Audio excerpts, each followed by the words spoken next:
Coucou, bonjour. Aujourd'hui on se retrouve dans une nouvelle vidéo, une nouvelle série. Voilà, je voulais faire quelque chose un petit peu spécial pour fêter Yule. On a l'habitude de faire cette fête autour du solstice d'hiver pendant 12 jours. Alors dans cette série, je vous propose de vous immerger dans l'univers de l'imaginaire scandinave avec une vidéo par jour dans laquelle je vous lirai des histoires, des contes venus de Scandinavie. Donc des contes et des légendes qui viennent du Danemark, de Norvège, de Suède, d'Islande et de Finlande. Alors ce sont des contes qui ont été compilés au 19e siècle et début 20e. Donc non, ce n'est pas vraiment viking, mais je pense que ça pourra plaire à tous ceux qui veulent plonger dans l'univers merveilleux des contes et légendes scandinaves. Donc j'espère que ça vous plaira. N'hésitez pas à partager la vidéo, c'est pour petits et grands.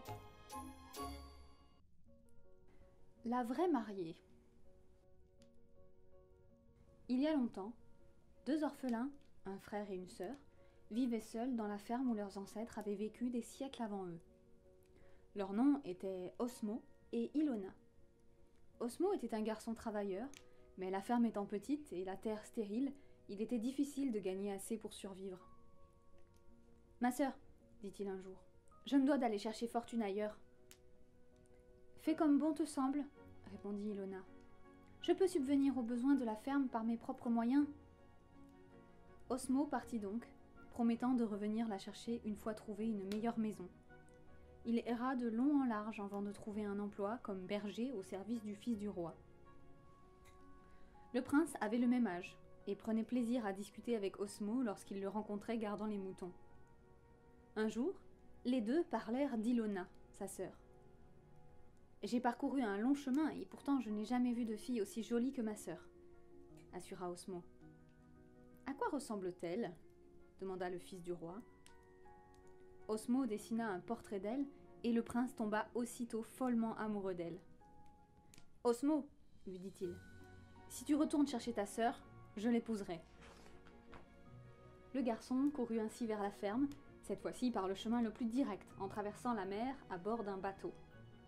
« Ma sœur !» s'écria-t-il à la vue d'Ilona. « Viens avec moi tout de suite, le fils du roi souhaite te prendre pour épouse. » Il s'attendait à voir Ilona pleine de joie. En revanche, elle soupira et secoua la tête. « Y a-t-il un problème ?» s'enquit-il. « Moi, c'est que je suis peinée de quitter cette maison où nos ancêtres ont vécu pendant tant de générations, » répondit-elle. « Ne dis pas de sottises, Ilona. Que représente cette misérable ferme comparée au palais royal où toi et le prince vous vivrez ?» Mais Ilona secoua la tête à nouveau. « Je suis désolée, mon frère, mais je ne partirai pas d'ici tant que la vieille meule de pierre que nos ancêtres utilisaient pour moudre le grain ne sera pas usée. » Osmo, face à cette résistance, trouva un moyen de s'approcher secrètement de la meule pour la briser. Puis il recolla les 1000 morceaux, s'assurant de faire paraître la pierre intacte, et dès qu'Ilona la toucha, évidemment, la meule céda. « Maintenant, ma sœur, veux-tu venir avec moi ?» questionna-t-il. Ilona secoua la tête. « Je suis désolée, mon frère, mais je quitterai cette maison seulement si cette chaise devait s'écrouler. Sur elle, nos parentes se sont assises pendant des générations entières pour filer. » Osmo prit les choses en main et sabota discrètement la vieille chaise, si bien qu'elle s'effondra lorsque sa sœur s'assit dessus. Néanmoins, Ilona affirma qu'elle ne partirait toujours pas, en honneur du vieux mortier utilisé pendant des siècles par leurs ancêtres. Osmo provoqua une fissure dans l'objet, lequel se fendit en deux au premier coup de pilon de la sœur. Elle ajouta ensuite qu'elle ne partirait pas, sauf si le seuil de la porte sur lequel ses pères avaient marché pendant tant d'années devait s'effriter au contact de sa longue jupe. Osmo en déchiqueta alors le bois en petits fragments, si bien qu'au moment de le franchir, le mouvement de la robe d'Ilona fit voler les morceaux dans tous les sens. « Maintenant, je peux partir, » dit finalement Ilona. « La maison de nos ancêtres semble me pousser à quitter les lieux. » Elle déposa tous ses rubans, corsages et vêtements dans un coffre en bois, et avec son petit chien Pilka, grimpa dans le bateau où Osmo commença à ramer en direction du château du fils du roi. Bientôt, ils passèrent devant une mince parcelle de terrain où une femme faisait signe dans leur direction. Du moins, elle semblait être une femme. En réalité, il s'agissait de Sioyetar, mais les jeunes gens l'ignoraient. « Permettez-moi de monter à bord !» les supplia-t-elle. « Devrions-nous satisfaire sa requête ?» demanda Osmo à sa sœur. Je ne pense pas, rétorqua Ilona. Nous ne savons pas qui elle est, ni ce qu'elle veut, elle pourrait être malveillante. Osmo reprit ainsi à manœuvrer, mais la femme insista. Hey, vous!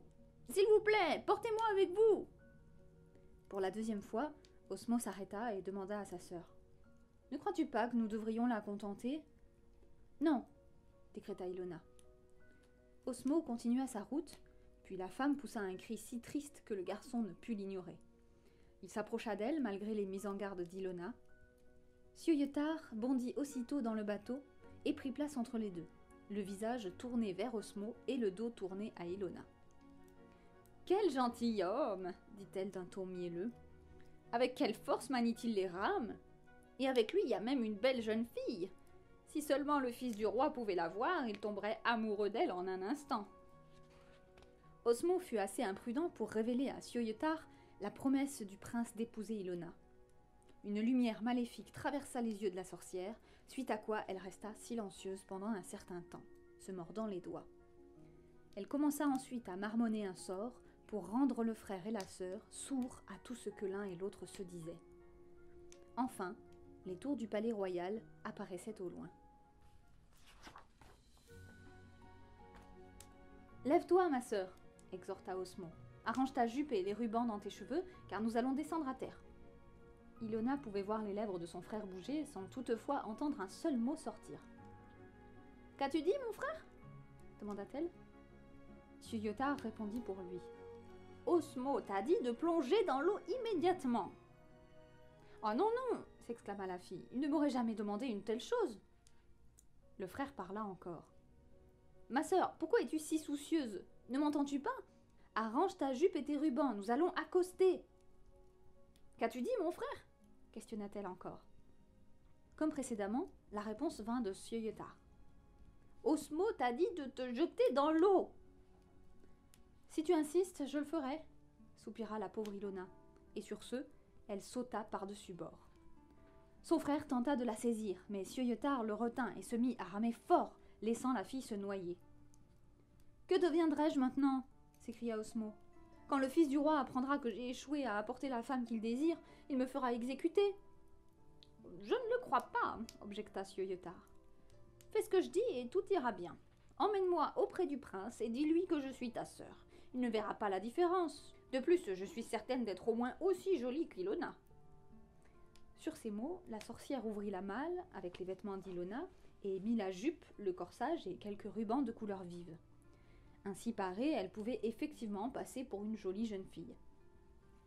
Osmo la présenta au fils du roi en précisant qu'elle s'appelait Ilona, et le prince tint sa promesse de l'épouser. Mais à peine un jour s'était-il écoulé qu'il convoqua Osmo et lui dit courroucé. « Ne m'as-tu pas assuré que ta sœur était belle ?»« Ne l'est-elle pas ?» s'inquiéta le garçon. « Non ! Au début je le pensais, mais c'était un leurre. Elle est horrible, elle est cruelle, et tu vas payer pour m'avoir dupé de la sorte. » Il ordonna alors qu'Osmo fût jeté dans une fosse remplie de serpents. « Si tu es innocent, expliqua le fils du roi, les serpents ne te feront aucun mal. Si en revanche tu es coupable, ils te dévoreront. » Entre-temps, Ilona s'était enfoncée dans les eaux de la mer, descendant de plus en plus bas, avant de finir dans le palais du roi des mers. Là, elle fut accueillie et réconfortée, et le prince de la mer, ému par sa beauté et sa tristesse, voulut l'épouser.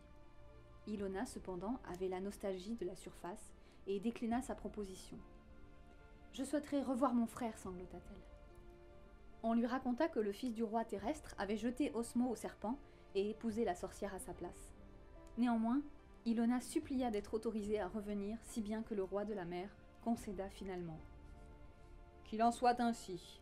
Pendant 3 nuits, tu pourras retourner sur terre, mais une fois celle-ci passée, tu habiteras pour toujours au fond de la mer. » Ils parèrent Ilona des plus belles perles de la mer, lui mirent de beaux colliers autour du cou et des chaînes d'argent fines mais solides autour de ses chevilles.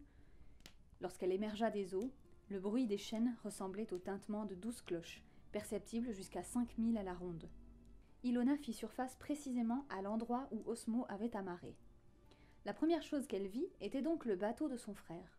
Pelotonné à l'intérieur se trouvait Pilka, son petit chien. « Pilka !» Ilona l'appela, et l'animal l'accueillit avec joie, léchant sa main et remuant joyeusement la queue. Puis Ilona chanta une chanson magique.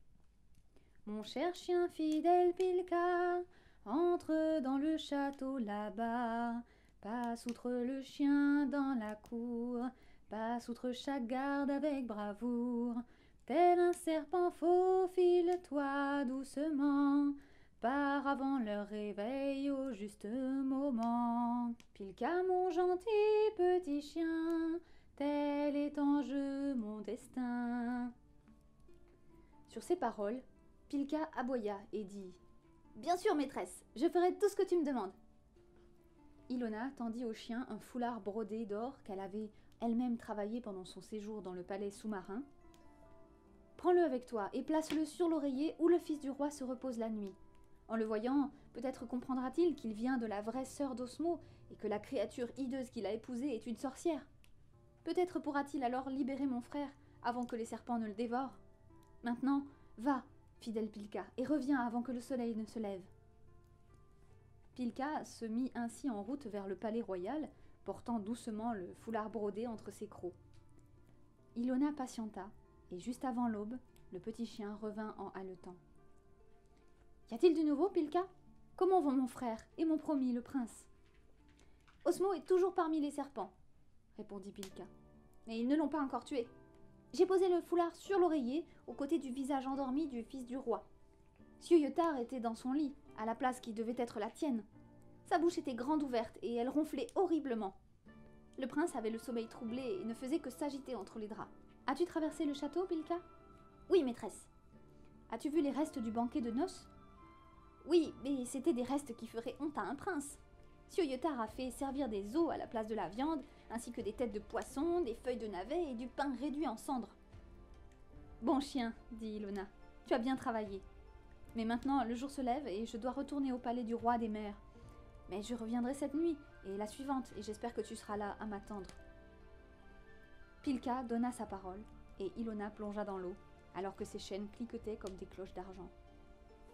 Le fils du roi entendit le son pendant son sommeil, se réveilla un moment et dit « Qu'était-ce donc ?»« Qu'était-ce donc ?» interrogea Sioyotar. « Tu rêvais, rendors-toi. » Quelques heures plus tard, le prince se réveilla à nouveau et trouva le magnifique foulard à côté de son oreiller. « Qui l'a brodé ?» s'enquit-il. Sioyotar, occupée à peigner ses horribles cheveux, se retourna brusquement. « Quoi donc ?»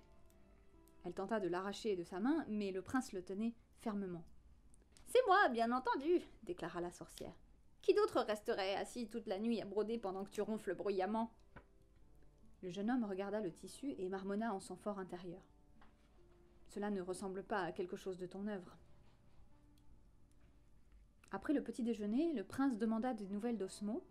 Un serviteur envoyé pour vérifier la fosse aux serpents rapporta que le prisonnier était toujours assis au milieu des reptiles, indemne. « Il s'est même lié d'amitié avec le roi des serpents qui s'est enroulé autour de son bras, » ajouta-t-il. Cette nouvelle surprit et rassura le prince car toute cette question commençait à lui paraître suspecte. Il connaissait une vieille femme sage, vivant dans une cabane au bord de la mer, et décida de la consulter. Il lui raconta l'histoire d'Osmo et comment il l'avait dupé sur la beauté de sa sœur. Il lui expliqua également comment les serpents, au lieu de le manger, étaient devenus ses amis, et lui montra le foulard trouvé ce matin sur son oreiller. « Il y a un mystère à résoudre, grand-mère, mais je ne sais par où commencer, » conclut-il. La vieille femme le regarda d'un air pensif. « Fils, celle que tu as épousée n'est pas la sœur d'Osmo. Écoute la sagesse d'une vieillarde. C'est Sioyotar. La vraie sœur doit être encore en vie, et le foulard t'a été envoyé par ses soins. Peut-être souhaite-t-elle te demander de libérer son frère. »« Sioyotar » répéta le prince, horrifié. Initialement crédule, il réalisa ensuite que cette explication donnait du sens à beaucoup d'événements. « Je me demande si tu as raison. Dans les prochains jours, je prêterai plus attention, » dit-il. Cette nuit-là, accompagnée du son des cloches argentées, Ilona émergea des vagues et le petit Pilka aboya de joie pour la saluer. « Mon cher chien fidèle Pilka, entre dans le château là-bas, passe outre le chien dans la cour, passe outre chaque garde avec bravoure, tel un serpent faufile-toi doucement, part avant leur réveil au juste moment. Pilka, mon gentil petit chien, tel est en jeu mon destin. Cette fois-ci, Ilona donna à son amie une chemise à remettre au fils du roi. Elle avait de magnifiques broderies en or et en argent qu'Ilona avait confectionnées dans le palais du roi des mers. Pilka la porta au château et la posa sur l'oreiller du prince, puis il atteignit la fosse aux serpents, et avant le lever du soleil, il rassura Ilona sur les conditions de son frère. L'aube arriva, et la jeune fille retourna dans la mer en émettant un faible tintement. Avant de disparaître, elle précisa à Pilka. « Reviens ce soir, à la même heure. Ne m'oublie pas, Pilka, car c'est la dernière fois qu'il m'est permis de monter au royaume des hommes. » Pilka, couinant de tristesse, donna sa parole. « Je serai là à t'attendre, maîtresse. » Lorsque le fils du roi ouvrit les yeux, il remarqua la belle chemise posée à ses côtés. Il pensait être encore en plein songe, n'ayant jamais vu une telle broderie dans un vêtement cousu par des mains mortelles. « Ah, soupira-t-il, qui a bien pu faire cela ?»« Qui a fait quoi ?» demanda Sieur Yeutard d'un ton rude. « Qui a fait quoi ?» demanda Sieur Yeutard d'un ton rude. Elle voulut prendre l'habit, mais le prince la tint à distance. Puis la sorcière se mit à rire. « Ah ça! Ah, c'est mon œuvre, bien sûr. Penses-tu que quelqu'un d'autre se mettrait à travailler au milieu de la nuit pendant que tu ronfles dans ton lit? Quel maigre remerciement je reçois là! »« Cela ne semble guère un travail de ton cru, » lui dit-il sans embâge. De nouveau, les serviteurs annoncèrent qu'Osmo était toujours indemne au milieu des serpents. Étrange, songea le prince. Il emporta la chemise brodée et se rendit à nouveau chez la vieille femme sage. « Ah » soupira-t-elle à la vue du vêtement. « Maintenant je comprends tout. Écoute, mon prince, l'autre nuit j'ai été réveillée par le tintement de cloches d'argent. Ainsi je me suis levée et j'ai regardé à la porte. Juste là, à côté de ce vieux bateau, j'ai observé quelque chose d'étrange. Une magnifique jeune fille est sortie des eaux, tenant dans ses bras cette même chemise, et un petit chien a sauté du bateau et lui a fait la fête. Elle a chanté des mots magiques et a tendu la chemise au chien, lequel s'est aussitôt éloigné. Cette fille doit être Ilona. Je présume qu'elle est prisonnière du roi des mers, et ces signes sont sa façon de te demander de la sauver, de la libérer et de libérer son frère. » Le fils du roi hocha la tête plusieurs fois. « Grand-mère, je pense que tu as raison. Aide-moi à sauver Ilona et je te récompenserai généreusement. Dans ce cas, mon fils, tu n'as que cette nuit pour agir. J'ai entendu Ilona dire qu'elle n'a plus qu'une seule possibilité de retourner à la surface. Rends visite au forgeron et demande-lui de forger une chaîne en fer solide et une grande faucille. À la tombée de la nuit, cache-toi derrière le bateau. À minuit, au son des cloches et à la vue de la jeune fille sortir de l'eau, lance la chaîne en sa direction et tire-la vers toi. Puis, d'un coup de faucille, coupe les chaînes d'argent liant ses chevilles. Mais ce n'est pas tout, hein. Elle est sous le coup d'un puissant sortilège aussi. Quand tu essaieras de la retenir, le roi des mers la transformera en de nombreuses choses. Un poisson, un oiseau, une mouche ou qui sait quoi encore. Si elle s'échappe sous une de ces formes, tu la perdras pour toujours. » Sans attendre, le fils du roi courut chez le forgeron et fit préparer la chaîne et la faucille. Puis, au coucher du soleil, il se cacha dans l'ombre du bateau et attendit. Pilka se blottit à ses côtés. Minuit arriva, et un son tintant comme des cloches d'argent accompagna Ilona pendant qu'elle émergeait lentement des vagues. En s'approchant, elle commença à chanter. « Mon cher chien fidèle Pilka !» Le fils du roi lança aussitôt la chaîne de fer en sa direction et l'attira à lui. Puis, d'un puissant coup de faucille, il sectionna les chaînes d'argent de ses chevilles, les faisant couler dans les profondeurs de la mer. Un instant plus tard, la jeune fille qu'il tenait dans ses bras se transforma en un poisson frétillant et visqueux, glissant entre ses mains et menaçant de s'échapper. Il tua le poisson. Et voilà, ce n'était plus un poisson, mais un oiseau qui battait frénétiquement des ailes pour tenter de se libérer. Il le tua également, et voilà, ce n'était plus un oiseau, mais un lézard frétillant. De nombreuses autres transformations s'ensuivirent, de plus en plus petites, et ce jusqu'à tenir un moucheron entre ses mains. Il l'écrasa entre ses paumes, et dans ses bras, la douce Ilona réapparut.